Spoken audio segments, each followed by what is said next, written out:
wanted to give a quick little recap, not a recap, a prediction video on the upcoming NXT pay-per-view tonight during WrestleMania weekend. TakeOver will have, I think, just a couple matches. What, 5?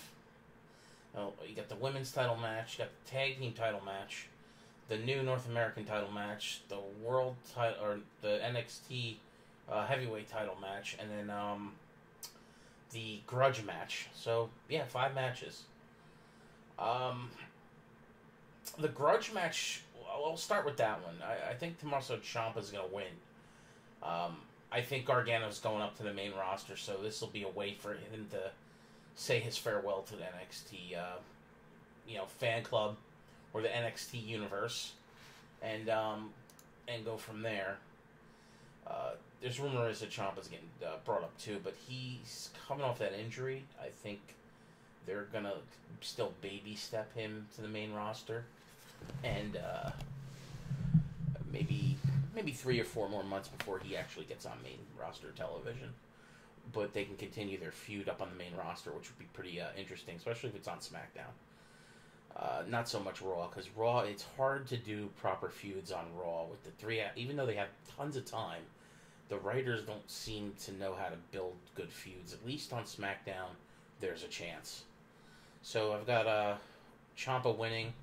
He'll probably do a bullshit heel screw job finish or something like that to win the match. It'll be a good match, of course. There'll be a lot of emotion in that match. So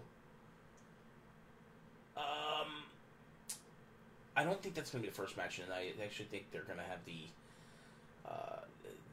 North American title match first, because it's either that or the tag title match first.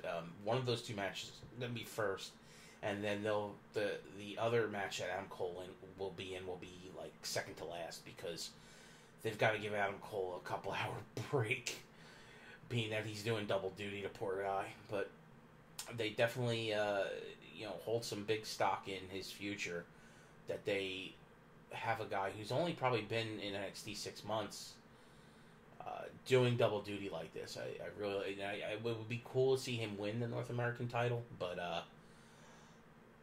it makes the most sense to give to Velveteen Dream. His body of work has been awesome since debuting on the main roster. He's over with the crowd, even though he's a heel, doing heelish things. EC3 kind of makes a little sense too, because of his pre-pedigree coming in. He's like the perfect cocky, arrogant bastard heel that you want to have the title on. I know it's great to put a baby face on there, but if you think about it, if you look at that match, there's only one true baby face in the match. Adam Cole's a heel. Killian Dane's a heel. Lars Sullivan's a heel. Everyone's a heel except for Ricochet. And, Ricochet can be a heel, but he's so over from his body of work outside the, WWE, that he's a babyface. He's coming into the match a babyface.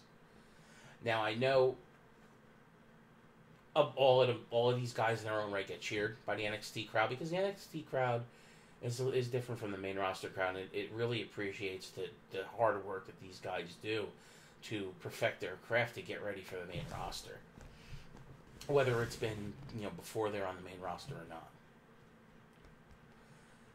So I'm gonna say Velveteen Dream, although I wouldn't be shocked if EC3 or Adam Cole won it.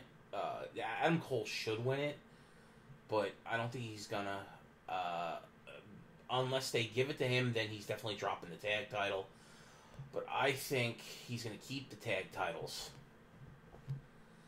And we'll get to that in a second. Because I have a feeling he's going to get pushed into a role of not heavyweight, but NXT Championship title matches. We saw a glimpse of that with him in, Aleister Black before, and he was supposed to have a feud with the current champion Drew McIntyre at the time, but Drew got hurt, and so they changed direction and went. They gave the belt to Amos, and Amos has had the belt since. Even though it appears he's going to be dropping it tonight, we'll get to that as well. So next is the women's title match. If the rumors are true and Ember Moon does get promoted, then yeah, she can't keep the belt. Of course, they don't let even Paige, who got to keep the belt and go up to the main roster as NXT champion, a women's champion, didn't get to actually, keep it and also wrestle down. She had to forfeit the title. So I don't see them doing that with Ember Moon. I actually see her pulling off the job here to Baszler, even though Baszler's green in the company. Oh, excuse me. Fuck. Even though she's green, you give her the title.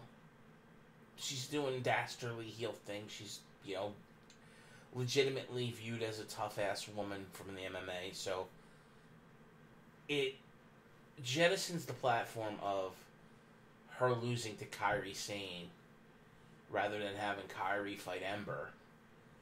And then you have a bunch of women trying to take the belt off Kairi. That's what I think they're going to do. I don't know if I'm 100% right or not. It just feels that's where they're going with that. So we've got Baszler winning over Ember Moon is my prediction there. The tag team titles, I have the Undisputed Era of Kyle O'Reilly and Adam Cole retaining. I think Undisputed Eras are retaining anyway, no matter who they would face, and team on team. But now it's triple threat. Authors of Pain are going up to the main roster. They need more teams on the main roster to fill out the tag team divisions on both Raw and SmackDown. So Authors of Pain are going to get called up, so they're not going to win. It'd be cool to see them win, but they're not going to win. And I don't think they're going to give Pete Dunne another title to defend at the same time as he being the UK champion. I know it's not a title that's defended too often, but he defends it enough. And it would be a good payoff for Roderick Strong, who's done a hell of a lot of work this year for the company. And also to Pete Dunne, who is by far one of the top young talents in the company. I think it would be cool, but I just don't see it here. I see Undisputed Era keeping the titles for now, and Adam Cole being pushed into the role of going after the NXT title against Aleister Black, and eventually dropping the tag title. Now they could steer and change directions with that too, with Bobby Fish getting injured. Maybe they do take the titles off him, but I just don't see it. But it will happen soon, especially if they put Adam Cole into the NXT title. Because Aleister Black's he's going to be a draw probably for 2 more takeovers. And then they're going to want to, come SummerSlam, he's going to be moved up to the main roster. I don't see him staying down in NXT too long. There's a lot of these guys that I just don't see staying on the NXT roster. Because NXT's become this platform of give the guy a year, make or break them, bring them up to the main roster, see what they can do. And they just keep cycling in more talent from outside the business. Or WWE's business, I should say. And that's not about it, because then we get to the Aleister Black and Andrade Cien Almas main event.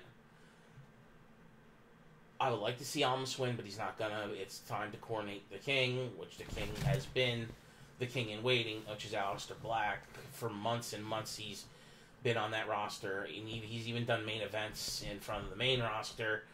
The guy's matches are just superb. It's just fluidic. He's got a mystique about him that just screams main roster. And they're going to pay him off by... Now, see, to me, I said months ago in one of my uploads, Aleister Black doesn't need the NXT title to make the main roster and become the biggest, draw in NXT. He doesn't need it, but it looks like they're going to coronate him anyway. You know, maybe his body of work, he deserves it. And I'm not going to deny the man that. It's 100% accurate. He's by far the top guy in NXT. Both fans like him, and his in-ring is just perfect. And that match he had with Velveteen Dream, Jesus Christ. Oh, that match was fucking awesome. I still watch it. I've watched it like 6-7 times now. It's so damn good. And knowing the build-up to the match was just so good. And Black doesn't talk much. He doesn't have to. His body language speaks for himself. And his body of work speaks for... are the words that we hear. We hear Black speak through his body language and his in-ring body of work. Unbelievable how good that man is already. I know he's a veteran. He's not, a rookie or nothing compared to the Dream, who's, still considered a rookie. A pup in the business, but he's a rookie for the WWE Universe. I mean, he's only been in, what, a year? The Dutch Destroyer's been with the company, so... And I'm sorry, forgive me for my shitty voice, but my mouth's fucking killing me, and it's hurting just to talk this much. So... I'm going to hang up here, and I'm probably going to keep this and add it to the WrestleMania prediction podcast, our quick little summary that I do before I upload it. But do know that this was recorded before TakeOver actually starts. It's probably like an hour before TakeOver actually hits. And it'll basically be nice to see if I'm right or not, or if some of these things go down the way that they're supposed to. But anyway, everybody enjoy their TakeOver, and I'll be looking forward to seeing how this plans out with my ideas. And check out this upload when WrestleMania hits. You can see my upload with the predictions show that I do for WrestleMania before WrestleMania hits tomorrow. And then the review of the overall weekend that I'll do before actual Raw hits on Monday. And then tune in next week. I'll be doing Raw and SmackDown reviews again on a full-time basis. So, thanks everybody. Make sure you hit the like button and subscribe to the channel if you haven't. Follow me on Twitter. And if you have any comments, please leave them in the comment section below. I will get back to you if you do believe them. Alright? Thank you, and have a good night. Peace.